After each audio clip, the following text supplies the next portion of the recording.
Hey, hi, hello. Welcome back to Pages with Postweight. I'm Heather, or if you're one of my students, Miss Postweight, and I am so excited to just kind of break down my June reading that I did. This is my middle grade books or middle grade YA books that I read this June. I'm excited because I finally broke through whatever reading barrier I was having. Although I'm kind of back in it right now, but that's another story. And I was able to read 8 books this month, which makes me super happy. 6 of them are ones that I'm going to talk about here. And I am super pleased with that. I had a goal. I was trying to read kind of the colors for the progressive pride flag. And I mean, I didn't get all of them, but I feel like I pushed myself and because of that read some different books. Not all of them qualify as LGBTQ, but I feel like my June reads were good. So I'm actually feeling very pleasantly surprised with my June reads. So let's talk about them. The first book is kind of a cheat because I read with my students starting in April, Percy Jackson. We didn't finish. We read in April and May, and every year I need to start earlier. It's a long book, and of course, life and school, like there's just so much going on at the end of the year, and it just kind of got in the way. But I think I'm just gonna have to start earlier, maybe start in March, just to get through the book. It's fantastic. The kids loved it. But because I did not finish it with them, I kind of treated myself. I did finish in June, pretty early June. But I treated myself, and I've owned this for ages, but went ahead and did the illustrated version to finish off. And if you've never seen this, it's just beautiful, and the story just comes to life, and you get a lot more visuals to go with the book. It was delightful. Very excited that I got to read that version of it.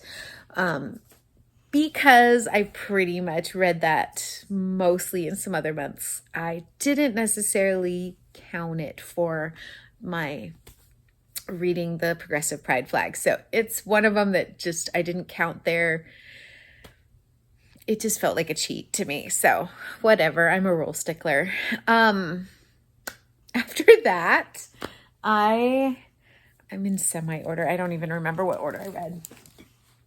But I did this one. I've been so looking forward to it. This was one of my favorite books that I read last year. This is Ellie Ingalls Saves Herself, one of my favorite authors, and this is part of that world. And in here, it felt like we were going a certain direction. So I was super excited to read this one, thinking I was going to get I don't know, a little more story. It went a slightly different place than I had expected. And there were pieces in here that weren't here. And I'm wondering if that has to do with publisher or editor or something that Johnson changed the story just a little bit, just some tweaks that sent it a different direction. Still get the friend group that was in this one, and I really enjoyed that. I enjoyed this book. I did. I love Bree. And if you have any kids in your life who are anxious, perfectionists, struggling with maybe figuring out things that they're so busy being the perfect kid for somebody else that they don't get to be the perfect kid for themselves. That's Bree, and she's a delight. She's stinking smart and a super speller, and she's got these really great friends. She has to figure out how and who to be for herself. I really liked this book. I did. I enjoyed it. But this one was so much better. I love this author. I'm going to continue to read. Yeah, I just expected this to go a different direction, and that was my own fault. I love this author. So I think I gave... Percy Jackson always gets 5 stars. What did I give Bree? Oh, sorry, I've got my reading journal. 4. I gave it 4. So that led me to Navigating with You by Jeremy Whitley. And this book is a graphic novel that centers on these 2 girls that come from totally different places. They've both moved to this new school and they're both new there. So we have Nisha Sparks, who is coming from New York with her mom. And then we have Gabby Graciana, who is coming with her dad and 2 brothers, I believe. And so they both moved to this new town to start the first day. And Gabby is, like her name, very chitty chatty and friendly and nervous and excited to try and meet a new friend, maybe somebody else who is new. Nisha is a little more cautious. She has cerebral palsy. She is trying to come in and present just kind of a different presentation. And so she was coming in with different expectations for her first day and hoping to fight against anything that would have been pushing her down. Like the first day, the principal's trying to put her into classes that she shouldn't be in, like bringing her down from like high level classes into like special needs classes. And she's like, that's not what I'm supposed to be doing. So, anyway, the 2 girls kind of end up realizing that they both have a connection to a graphic novel series or a manga series that neither one of them finished. And they end up forming this really sweet friendship, and it turns into a little bit something more. And they kind of build their relationship around finding these out of print manga series that they are both trying to read. It is so cute. It's so sweet. I loved every second of it. I would probably put this at a 13 plus for age group. So still upper middle grade and into YA. It was so cute. Loved it. Perfect for June. Yeah, and I think I gave that 5 stars. 4. I gave it 4 stars. So I read Clean Getaway. I actually listened to this one on audio. Loved it. I have the book. I'm very excited because it's going on my library. This is by Nick Stone. This is her second middle grade book. Her first one is called Fast Pitch. Clean Getaway was fantastic and totally different. And I really enjoyed listening to the audio. Scoob is our main character, William Scoob Lamar. Scoob's had a little bit of trouble at school over the last little while. He's gotten into a few things that they're not a reflection of who he is. He's just gotten into some mistakes. He's made some mistakes, which happens in 7th grade, right? You make choices and not all of them are good. So, he's kind of in trouble at home. Dad's very strict and they were supposed to go on a vacation for spring break. And instead, because Scoob kind of got suspended, their vacation's on pause. And his grandmother, Jima, so his grandmother basically shows up and says, hey, we're going on an adventure. Get your bag, let's go.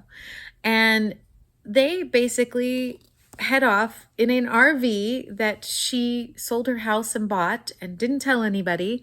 And they are on a vacation. And because Scoob was a little bit nervous and doesn't know if his dad knows that he's going off with Jima, he leaves his phone at home. Jima and him are on a road trip that she has waited over 50 years to go on. And as they proceed through this road trip, you get to know a lot of history, which is fantastic. And something you should know about Jima is that she's white. And the story centers kind of around her and his grandfather, who Scoob never got to know. He passed away before Scoob was born. And he was actually in prison, so his dad didn't get to know his father either.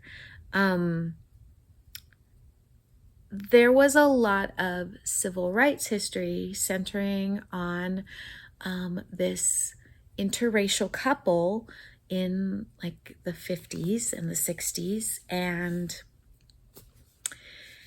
basically, he learns a whole heck of a lot about Jima, about his grandfather, about civil rights, about all these places. And she's trying to take him on a road trip that they were going on 50 years ago, right?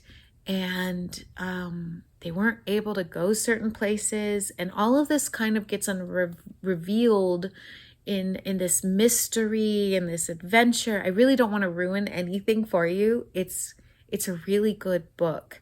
And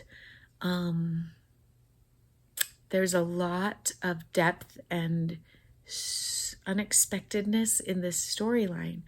I learned a lot in following this one. And you know how worlds sometimes collide. I told you about another book that I read, which was the Book Club for Troublesome Women. That book is also set in the 60s, and it's just as certain things are happening. And I was reading in this book, and they get to a certain place where they are outside of... So she says they started their courtship in 1961, and it took them 6 years before they could get married, because it wasn't until 67 that they could get married. And they end up going to, you can kind of see a picture here, but they end up going to Medgar Evers' house, and he's a civil rights activist who was shot in his front yard. Like he arriving home, and he was supposed to get inside, and there's this very emotional moment in here when they're sitting outside kind of looking at the house, and Jima's just devastated. And worlds collide, because in the other book that I was reading, it's like a day later, and I'm reading in there, and they're talking about all these different events that are happening in that storyline. Like they're talking about the world changing, and they mention Medgar Evers' assassination or murder. And it was just fascinating how these two books that are completely different met up in a timeline, in an event. So I really enjoyed the book. I think I gave it 4 stars. It's a good one. It's a good one for this day and age, and just talking about why we need to recognize civil rights. And we're not that far removed at all from basic civil rights. I'm going to go a little out of order, and I'm going to talk about this one because this was my least favorite of the month. It was okay. It wasn't bad. I guess it's a very famous manga, so I felt a little dumb for not knowing a little bit more, because when I showed my kids what book I was reading, they were like, "Oh yeah, Mom, people are doing all kinds of like things with this cover." This is the second book in the series, by the way, which I should have known when it said go for it again. Nakamura, and it is by Sunde. I hope I'm saying that right. It is a BL manga, so didn't know that until I didn't know that phrase, or that's what you call boy love manga. So I learned something. Yay. I had a feeling that's what it was, but I didn't know BL. It just kind of is a snapshot, one of those snapshot high school storylines, very typical. Shy main character, like somebody else, doesn't know if they like him back, and just he's very embarrassed by everything. And as a shy kid when I was little, I completely identify with that. I totally understand what that's like, where absolutely everything is mortifying and you don't know how to handle it, and so you do really stupid things. Yeah, that happens. I certainly have experiences from life doing that too. So it was cute. I only gave it 3 stars because A, I jumped into the middle of the series and I don't always love doing that. And B, it just wasn't for me. Manga has some elements to it that I absolutely adore, but some things are just a little over the top, and I'm not always like enjoying just how extreme everybody's reactions are in manga. It is what it is. The last book I absolutely adored. This is a 5-star read for me. I've been wanting to read this forever. And Both But Can Be True by Jules Macias. I hope that's right. This is their 2nd book. So they wrote another one, or this is their first one. They have another middle school book that I also want to read, and maybe that one's the new one. And I think it's called Fight or Flight. But okay. I loved this book. I loved it. This has been on my radar since last summer when I really focused in on non-binary characters for my June reads. And that's when this one kind of came onto my radar. So I love that we have a own story because our author is also non-binary. Okay, so we have Ash and Daniel. Ash is non-binary. They are new in the school, and they are very protective of that non-binary status, as in they're not really coming out to everyone. They have a very good friend who's been their friend since they were little, who knows them and is 100% supportive. And Ash is coming from a school where some really horrible things happen to them because of their identity. So there's some bullying elements in here, just kind of references back to a pretty bad experience that they had. So they've come to a new school and they're not sure how open they want to be because of, past experiences. Daniel is a twin, and he feels things very deeply. He's kind of an empath, if you ask me, but very easily and prone to crying because they are hit with their emotions very strongly. And so they're both kind of facing these boxes that people want to put them in for what it's like to be XYZ. So if you're a boy, you don't cry. You need to present and be whatever you are. Ash's dad is very weird. They live with their mom. They both come from kind of a broken home situation. His family is kind of going through a separation, and that's a big piece in this one.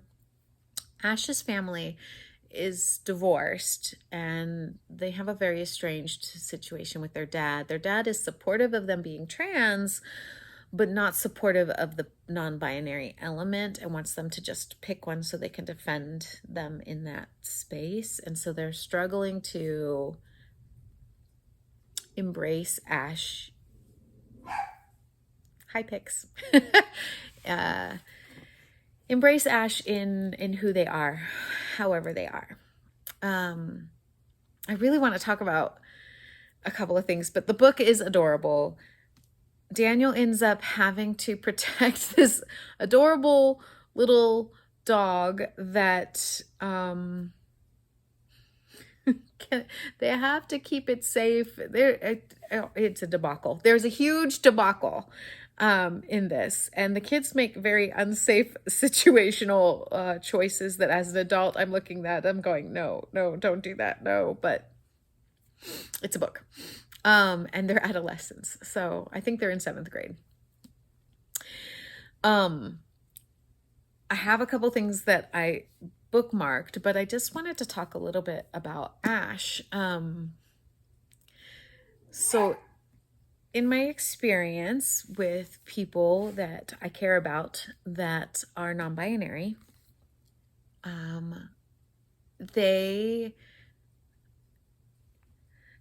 everybody's experience is their own. So you have people who are non-binary who just fit in between and are going to be androgynous basically always, and that's them. And that's their non-binary status. And there's all different kinds, and I'm not here to like explain all that. So this was my first experience with a character who was non-binary, and they swing with the pendulum. And so they have a very, their experience is that they are in, say, a female time where they're feeling very feminine, and then they start to feel like they are shifting, and it's almost like a personality change. It's almost like everything is shifting, and they can feel themselves swinging over to a more masculine element, and then they embrace that piece, and then they very much feel more masculine. And so when they say, you know, their pronouns for that day, that week, are one, and then they may shift into the other one the next week. And they also have, I hope I marked it because otherwise I didn't. They have a, it's not a condition, I would say it's a gift, but they have a situation where they can see sounds. Like they visualize sounds, and it's called something. So because they have that, there's a lot of doodles and artwork in the book that kind of, like you can kind of see they are doodling the sounds of that situation, the way somebody sneezes or the way that someone talks. It's really quite cool. They also come to some understanding of themselves as they go through this and process what happened to them and figure out what's going on. And basically these two like each other, but how open do you want to be with a crush? And so Ash is worried whether or not Daniel will like them in all of themness, or if they only like it when Ash is in their feminine like time.